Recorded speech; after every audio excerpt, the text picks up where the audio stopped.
My parents revealed at a gathering they sold my motorcycle to pay for my favorite sister's wedding. She laughed at me for taking the bus, but I had revenge ready. Be me, 31 male. Time to tell my story. Growing up was like living with a drill sergeant. Not just any drill sergeant, one who worshipped his star recruit, my younger brother Tommy, 29. That kid was treated like a gift from heaven. Meanwhile, I got the disappointment special every single day. Dad was one of those guys who thought yelling fixed everything. Manning up was his solution to everything, from broken bones to mental health issues. Mom wasn't any better, always taking Tommy's side, always making excuses for him. Tommy is just sensitive. Tommy needs extra support. Meanwhile, I couldn't even get a ride to school in the rain. Had to walk 3 miles once during a thunderstorm. Why? Because Mom was busy driving Tommy to his baseball practice. Got really sick after that. Dad called me weak for missing school. Tommy knew exactly what he was doing, though. Little shit would wait until parents weren't looking, then break my stuff and blame it on me. When I was 15, he deliberately deleted my science project from the family computer. Night before it was due, teacher gave me detention when I tried to explain, said I was making excuses. Another time he stole $200 I saved up from mowing lawns all summer. Found the empty box hidden in his room. Went to confront him about it. Ran crying to Mom saying I went through his stuff. Accused me of lying about the theft. Mom searched his room like she was blindfolded. Somehow missed the new gaming console he bought with my money. The favoritism was so obvious it was almost funny. My sister Rebecca, 32, saw everything that was happening. She was older and smart enough to stay under the radar. Would give me these knowing looks across the dinner table. Like when Dad was screaming at me for not trimming the hedges perfectly. She knew how messed up it all was. But I don't blame her for not stepping in. Dad had this special way of making people regret standing up to him.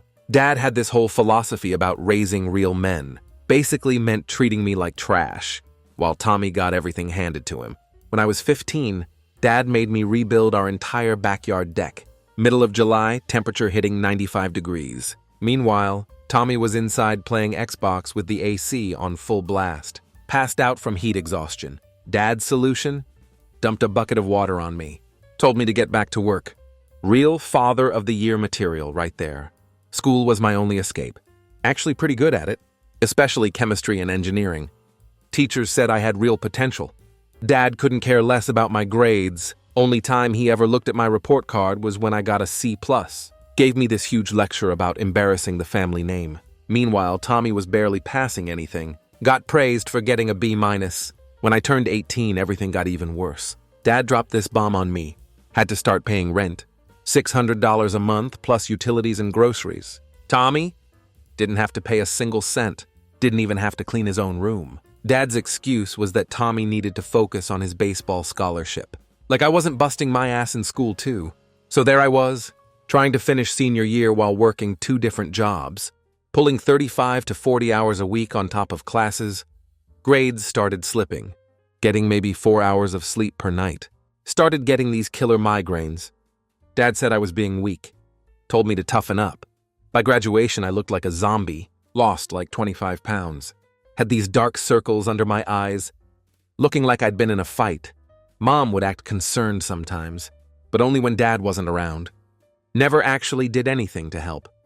Tommy would just smirk when Dad made comments about how I wasn't pulling my weight, even though I was literally paying their bills. Rebecca would sometimes slip me an energy drink or cover one of my chores. But she was heading to university soon. Had her own stuff to deal with. Worst part wasn't even how exhausted I was. It was knowing that nothing I did would ever be good enough. Tommy could fart the national anthem. They'd praise him for his musical talent. Meanwhile, I could work myself to death. Still be the family disappointment. Remember this one time I fixed Dad's truck. Alternator was completely dead. Spent my entire Saturday working on it. Got covered in grease. Hands all cut up from the engine. But I got it running perfectly. Dad's response? Took you long enough? Didn't even say thanks. Next day, Tommy took out the garbage. I shit you not. Dad went on for 20 minutes about how his son was becoming responsible. The double standard was absolutely insane. Then came the final straw. About 2 months after graduation, had this massive blowout that changed everything. Just finished a double shift at this local diner. Got home around midnight. Dead on my feet. All I wanted was to crash for a few hours. Had another morning shift coming up. Walk into my room. Find Tommy wearing my only decent work boots, tracking mud everywhere. These weren't fancy boots or anything, but they cost me a full day's pay. Only ones I had that didn't destroy my feet during 8-hour shifts. Was too tired to fight. Just told him to take them off and clean up his mess. Little shit just smirked at me, deliberately stomped in the muddy puddle he'd made on my floor. That's when I lost it. Started yelling at him. Dad must have heard us. Came storming in like I was trying to murder his precious son. Didn't even ask what happened. Just started screaming at me about respecting my brother's space. In my own damn room, tried explaining these were my work boots, that I needed them for tomorrow's shift.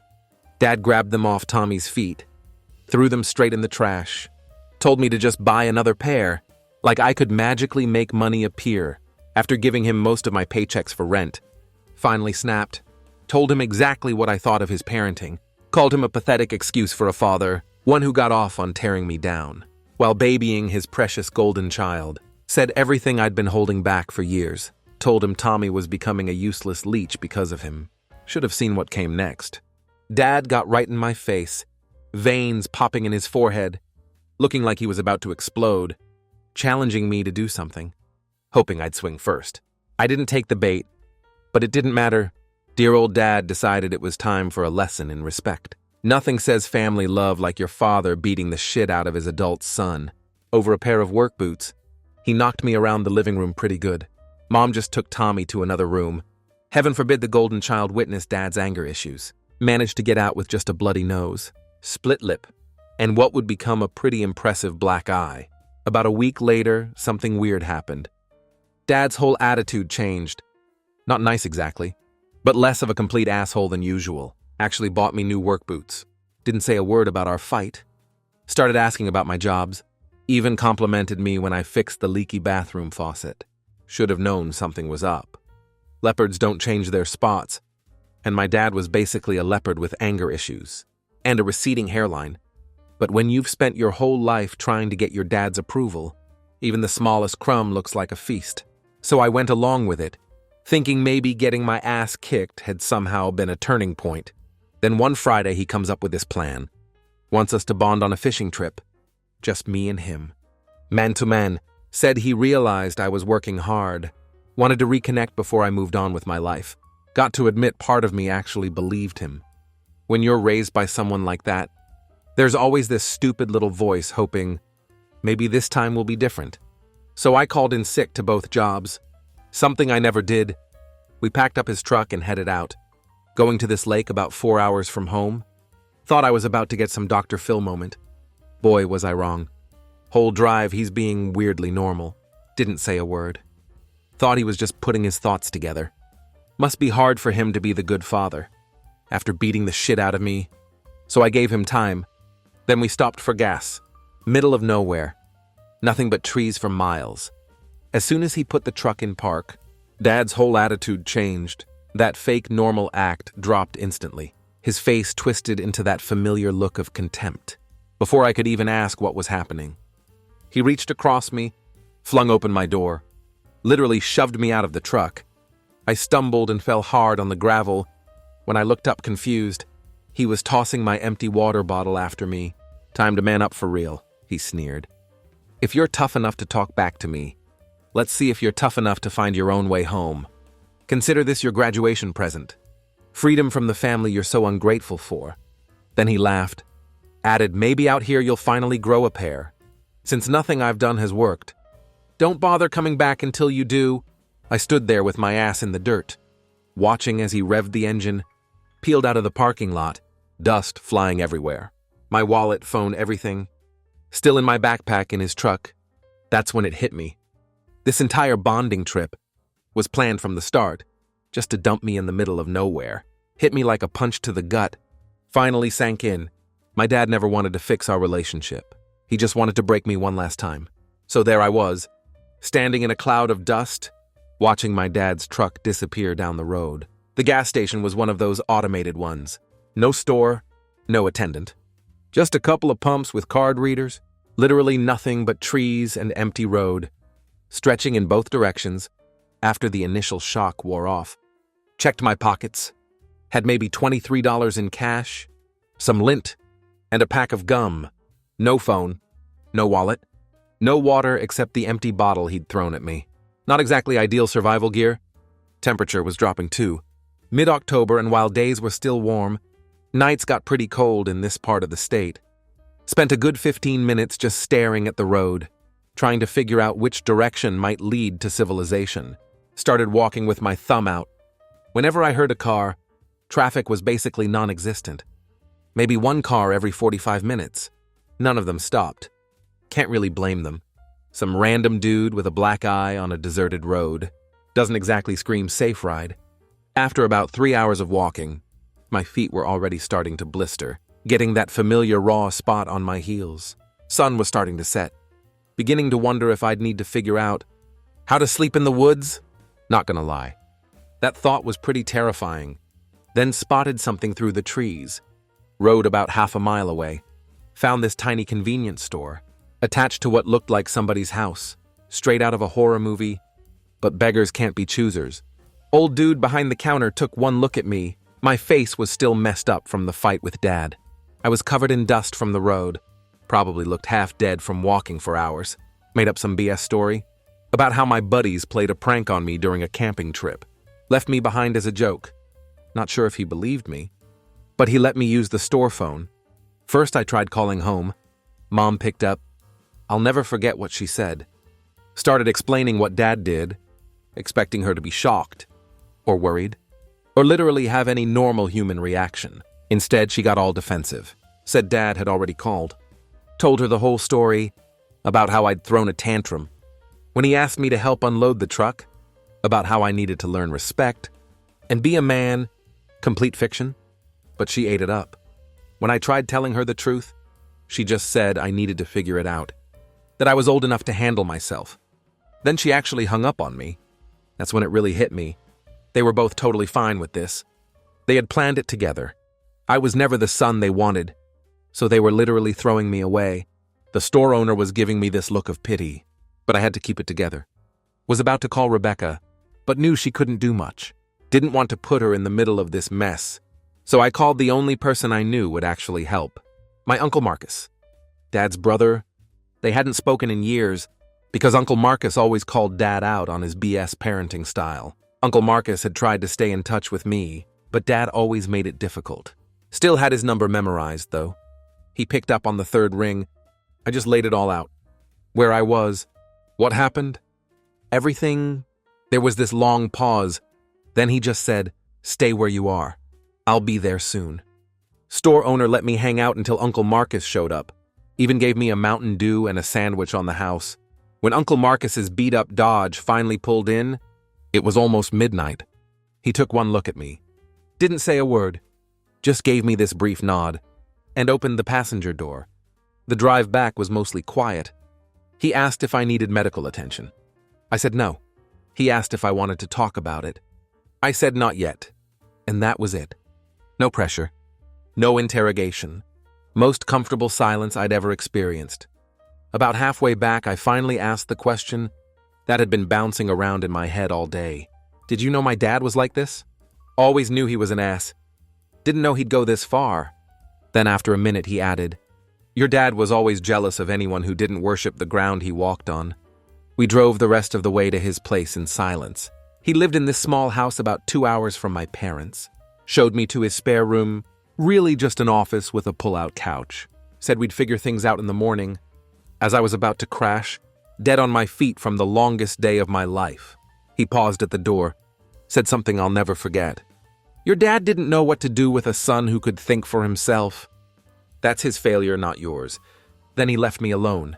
I slept for 16 straight hours. First decent sleep I'd had in months. That first week at Uncle Marcus's was weird as hell. Kept hoping my phone would ring. Mom calling to check if I was okay. It never did. The only family member who reached out was Rebecca. Her texts were super careful, like she was afraid someone would see them. Later found out my parents told her I'd run away after a fight with Dad. They were giving me space to cool off. Yeah, right? More like they were covering their asses. In case anyone asked questions. Anyway, Uncle Marcus didn't waste time with pity parties. Day after I arrived, he took me to get a new ID, Since mine was in the backpack Dad drove off with. Had to go through this whole process to prove who I was without documentation. What a pain in the ass. Then we set up a new bank account, one my parents couldn't access. Third day, Uncle Marcus drove me back to collect my last paychecks from both jobs. That was awkward. Had to explain to my managers why I suddenly disappeared and wouldn't be coming back. Uncle Marcus never made me feel like a burden. Wasn't the warm, fuzzy type. More of an actions speak louder than words kind of guy. But he made space for me in his life without complaint. Never asked how long I planned to stay. Or reminded me I was sleeping in his office. Just handled things with this quiet efficiency. Really respected that about him. About a week after I moved in, he mentioned there was an opening at the warehouse where he worked. Nothing glamorous. Basically moving heavy stuff around all day. But it paid $16 an hour with actual benefits. That was nearly double what I made at the diner. Plus no dealing with annoying customers. I jumped at it. The interview was pretty much just a formality. Manager was an old buddy of my uncle. Pretty clear I had the job before I walked in. Still had to do all the paperwork. But by the end of the week, I was officially employed. First day on the warehouse floor was brutal. Thought I was in decent shape from all the manual labor I'd done. But this was different. 10 hours of lifting, carrying, and stacking. In a building with crappy ventilation. By lunch, my shirt was soaked through with sweat. By the end of the shift, my back felt like someone had taken a baseball bat to it. Uncle Marcus just tossed me some work gloves when we got home. Said, tomorrow will be worse. The soreness takes a day to kick in. He wasn't wrong. But the weird thing was, as physically demanding as the job was, it was actually less stressful than my old situation. The older guys at the warehouse didn't treat me like crap. If they saw me struggling with something, they'd jump in and show me a better technique, instead of calling me stupid or weak. Plus the paycheck was solid. After taxes, I was clearing more than enough to start saving, even after giving Uncle Marcus some money for rent, which he tried to refuse. But I insisted, was determined not to be a freeloader like my brother. Speaking of my brother, heard through Rebecca that he totaled Dad's truck 2 weeks after they dumped me. Apparently he was driving drunk, wrapped it around a tree. Somehow he walked away with barely a scratch, and somehow my parents weren't even mad about it. Dad just fixed the truck. Tommy faced zero consequences. Classic. 3 months into working at the warehouse, had enough saved up to buy this crappy car.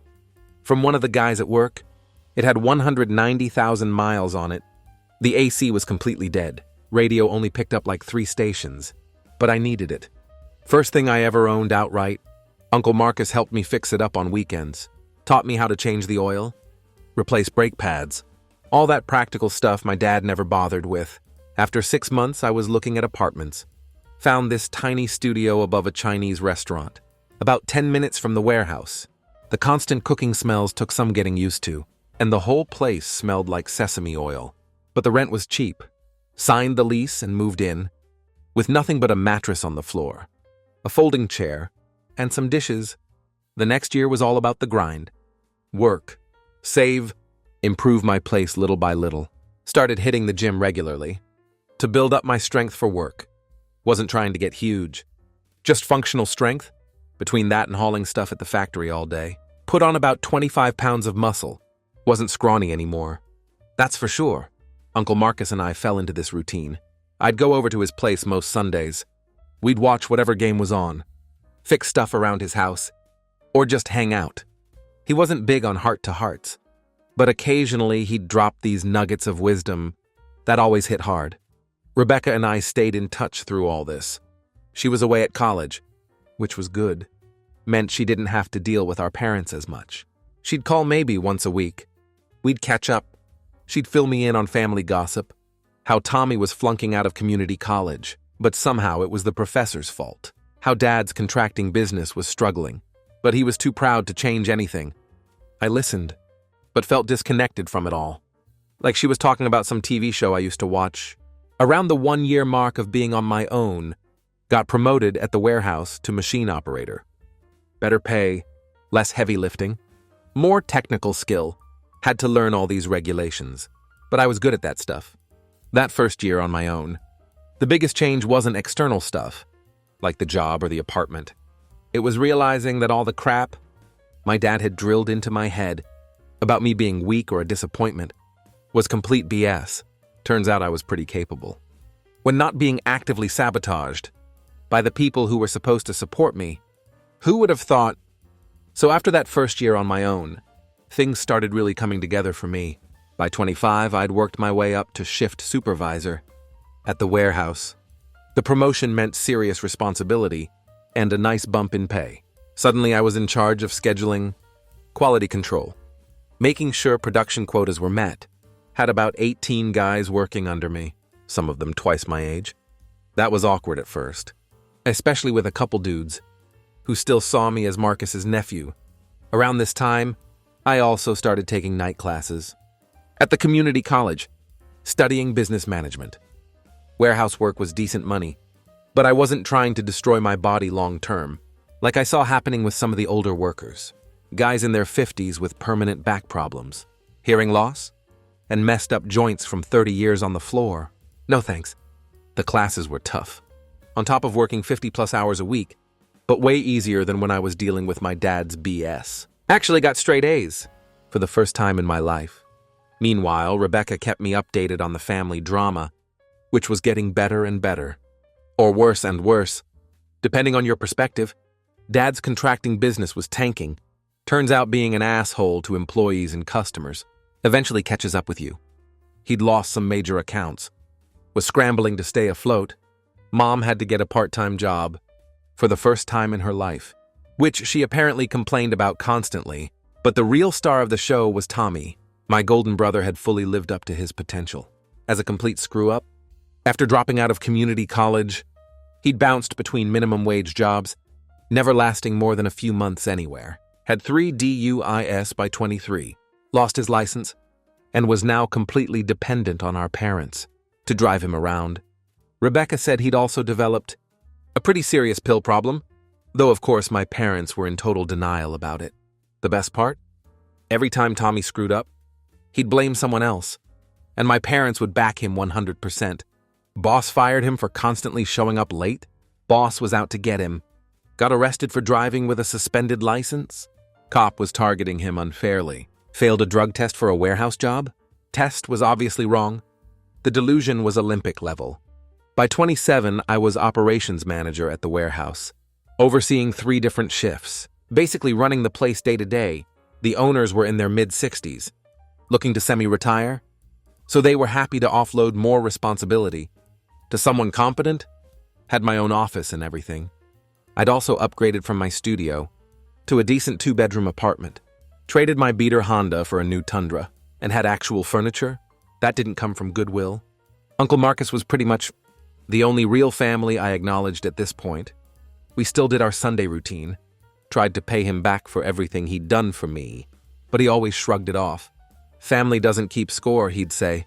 That hit hard considering how my actual parents had done nothing but keep score my whole life. Rebecca graduated college, got a job in advertising, about an hour from where I lived. She didn't move in with me or anything, but we'd meet up for dinner every couple weeks. It was cool seeing her build her own life, away from our parents. She was still in contact with them, but kept them at arm's length, called it her sanity distance. Then at 29, I took the biggest risk of my life. The warehouse owners mentioned they were considering selling the business and retiring completely. After crunching numbers for weeks and meeting with a bank, I made them an offer.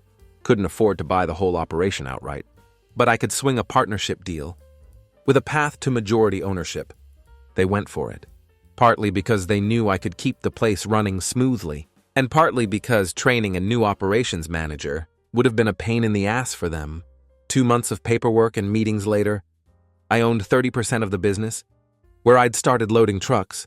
First thing I did was hire Uncle Marcus. As a senior consultant with a fat salary, man deserved to get off the floor. After 40 years of hard labor, he tried to refuse, said he didn't need charity, but I told him it was smart business to keep his knowledge in-house. That got him to accept. Second thing I did was modernize everything. The previous owners had been dragging their feet on updating equipment and systems that hadn't changed since the 90s. Invested a chunk of capital in new machinery, better software, improved safety measures. Workers were happier, production went up, and profits followed. My investment was already paying off within a year. Life was good, had a career I was proud of. people who respected me, a comfortable place to live, and absolutely zero contact with the people who tried to break me. Perfect ending, right? Except life doesn't wrap up in neat little bows. Rebecca called me on a Wednesday night. Not our usual catch-up time. So I knew something was up. "Have you checked your email today?" she asked. Sounding weird. I hadn't been in meetings all day, pulled it up while we were on the phone, saw something from an address I didn't recognize. When I read it, my stomach dropped. After more than a decade of silence, my mother had found my work email and sent a message. Rebecca confirmed she'd gotten one too. "They're in trouble," she said. Like serious trouble. Turned out my parents had gone from financially struggling to completely desperate. Dad's business had finally failed entirely. They'd taken out a second mortgage on the house. Years ago, we're about to go into foreclosure, but the cherry on top of this shit sundae, they'd been gambling. A lot. Like pawned Mom's wedding ring a lot. Apparently, they'd convinced themselves they could dig out of the hole with one big win, and that's where Tommy came in. My brother, now 30 and still living at home, had racked up some serious debts with people you don't want to owe money to, used my parents' credit cards without permission, forged Dad's signature on some loan documents, and generally brought the whole house of cards crashing down. Now they were all facing the consequences together. The email was what you'd expect. Vague mentions of family emergencies and difficult times, without any actual accountability. Not a single, "We're sorry for abandoning you." Just this assumption that blood would trump everything, and I'd rush to bail them out. I deleted it without replying and told Rebecca I wasn't getting involved. She understood, but I could tell she was stressed. They were putting pressure on her to talk sense into me, since she was the only one still in contact with both sides. That night I couldn't sleep, not because I felt guilty. I didn't owe them a damn thing, but because I kept thinking how predictable this all was, everything falling apart for them, was the natural consequence of how they'd lived their lives. My dad spent years tearing me down while propping up Tommy as the golden child. Now I was thriving, while Tommy had destroyed himself and taken them down with him. It was almost too perfect. 3 days later, my work phone rang with a number I didn't recognize. Against my better judgment, I answered. "Thomas, it's your mother." And that's when the real drama began. For a second, I just sat there, in my office chair, hadn't heard her voice in over a decade. It sounded older, tired, but still had that same tone she'd always used when she wanted something. This fake sweet thing that made my skin crawl. "How did you get this number?" I finally asked. She ignored the question completely. Just launched into this whole speech about how they were going through a rough time and needed to put the past behind us, because family has to stick together. Classic manipulation tactics, trying to skip right over the part where they tossed me in the woods and pretended I didn't exist for 12 years. I let her talk, not saying a word, partly because I was still processing that this was actually happening, and because I knew it would drive her crazy. My mom always hated silence. After about 3 minutes of her rant, she finally got to the point. They needed money. A lot of it. The house was going into foreclosure in 3 weeks. Dad's business was bankrupt, and Tommy had made some poor decisions that had financial consequences. I almost laughed. "When's the last time you called me, Mom? To check if I was okay? Or maybe to see if I was alive?" She got defensive immediately. "You know how your father is. He has his pride. And you weren't exactly reaching out either." Unbelievable. I was the one who needed to reach out. After they abandoned me, the twisted logic they had. "How much?" I asked, just to see what they thought I was worth. "We need $150,000 to clear everything up," she said. Like she was asking to borrow $20. "We can work out a payment plan, of course." "Yeah, right." Like they'd ever pay back a dime. I told her I'd think about it, and hung up. Then I called Rebecca. She confirmed everything Mom had said about their financial situation, but added the parts Mom had conveniently left out, like how they'd blown through their retirement fund at casinos, and how Tommy had stolen their credit cards to pay off some seriously bad people. The situation was even worse than Mom had made it sound. The next week, Mom called every day, getting progressively more desperate. Dad never called himself. Too proud, I guess. But she kept saying he was concerned. and wanted to make amends. I didn't believe that for a second. Finally, I decided to end this once and for all. Told Mom I'd meet them at my office that Friday. To discuss options, I had zero intention of giving them money. But I wanted to see them face to face. Maybe part of me needed closure. Maybe I wanted them to see what I'd built without them. Either way, it was time to finish this chapter of my life. Friday came, and they showed up at the warehouse right on time. I watched them through my office window. As they pulled up in a beat-up old Chrysler, Dad had lost weight, had this defeated slump to his shoulders that I'd never seen before. Mom's hair had gone completely gray. Had my assistant bring them to my office. The look on their faces when they saw me sitting behind that big desk in my own office was almost worth all the shit they'd put me through. Dad's eyes darted around, taking in the awards on the wall, the view from the window, all the signs that I'd done pretty damn well without him. Mom was doing that fake smile thing, probably already calculating how much she could squeeze out of me. "Thomas, you look good," she started. "All sugary. We've thought about you so often." I didn't bother with small talk. Let's get to the point. You need $150,000 or you lose the house. Tommy screwed up again and you're out of options. That about cover it? Dad finally spoke. The economy hit my business hard. We made some investments that didn't pay off. Couldn't even admit they'd gambled it all away. Rebecca told me everything, I said. About the casinos. About Tommy stealing your credit cards. About the second mortgage. That shut them up for a second. Mom recovered first. Everyone makes mistakes. But we're family. Family helps each other through tough times. Funny how I wasn't family. When you left me stranded in the middle of nowhere, with nothing but the clothes on my back, or when Dad beat the shit out of me over a pair of work boots, or when you hung up on me when I called for help. Dad's face got red. That was different. You needed to learn to be a man. And what did Tommy need to learn? When you bailed him out after every DUI? After he stole from you? After he totaled your truck? No answer to that. Just uncomfortable shifting in their chairs. "All right," I said calmly. "You need $150,000 to get the house back, right? Fine. I'll give you $250,000. $150,000 to save the house. Another $100,000 for your retirement." They looked shocked. Then my mother smiled. "Thomas, I knew you still cared about us. However," I continued, "I have one condition. I will abandon you in the woods. If you can find your way out within 3 days, I'll give you the money." Dead silence. Then my father slammed his hand on the desk. "You ungrateful little bastard! This is how you treat your parents?" I shrugged. "Your choice. No one's forcing you." I called security to escort them out. Dad actually stood up, face purple with rage. "You ungrateful little—" "After everything we did for you," I cut him off. "You mean like charging me rent at 18 while Tommy lived free? Or abandoning me in the woods? Or telling Mom to hang up when I called for help? That's everything?" Mom tried a different approach. All tears and manipulation. "Thomas, please. We're about to be homeless. Tommy is in real trouble with dangerous people." I shrugged again. "Your choice. No one's forcing you." Called security to escort them out. And since that day, I stopped hearing from them. After they left, I sat in my office for a long time, just processing. Thought I might feel bad or conflicted, but I didn't. Just felt done. Like I'd finally closed a chapter that had been hanging open for too long. Called Rebecca that night. To give her the rundown. She wasn't surprised either. Said they'd rather lose everything than admit they were wrong about anything. A year has passed since then. I'm doing great with my job. And I haven't heard from them again. Sometimes news still finds me, though.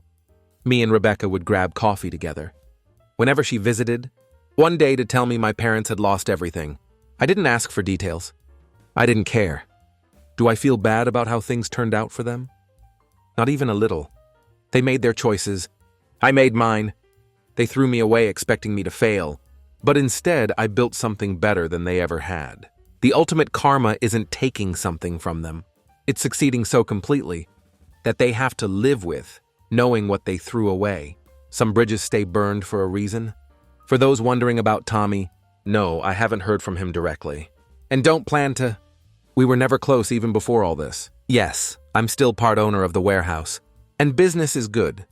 For those saying I should have helped my parents anyway? Because they're still your parents. Hard disagree. DNA doesn't entitle you to exploit someone you've abused. They had a chance to own their shit, and couldn't even do that? And no, I don't think I was too harsh. They literally abandoned me in the woods to teach me a lesson. Karma's a bitch.